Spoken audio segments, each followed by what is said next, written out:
മഞ്ചാടിക്കുട്ടന് എന്താ വിഷയം? മഞ്ചാടിക്കുട്ടന് എന്താ വിഷയം? മഞ്ചാടി അതേ പോണു ചളിയിലേക്ക് പോയി. മഴ പെയ്ത് ആകെ കുളമായി കിടക്കുക കേട്ടോ അവിടെയൊക്കെ. മണിക്കൂട്ടാ ഒരു ഹായ് പറയും. മളോട്ടി ഒരു ഹായ് പറയും.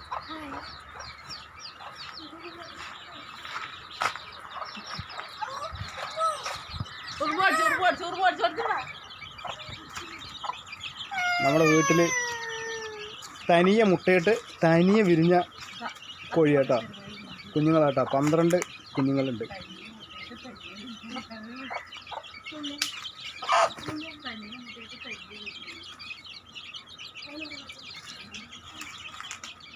അല്ല, അണ വെച്ചിട്ടില്ല. നമ്മൾ അണ വെച്ചിട്ടില്ലല്ലോ മണിക്കൂട്ടാ, അണ വെച്ചിട്ടില്ല. കട്ടിലിനകത്ത് തന്നെ, കട്ടിലിൻ്റെ അടിയിൽ മുട്ടയിട്ടു. അവൾ തന്നെ അണ കിടന്നു, അവൾ തന്നെ സ്വന്തമായിട്ട് വിരിച്ചിറക്കി. 12 കുഞ്ഞുങ്ങൾ കേട്ടോ. വിരിഞ്ഞ് വരുമ്പോഴാണ് ഞങ്ങൾ തന്നെ അറിയുന്നത്. നല്ല കുട്ടികളാ.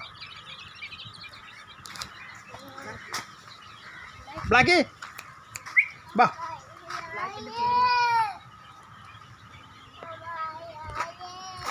ഞാൻ വർക്കിന് പോകുന്ന സമയത്ത് നമ്മുടെ വീട്ടിൽ കാവൽക്കാരനാണ് ബ്ലാക്കി. അതടിപൊളിയാണ്.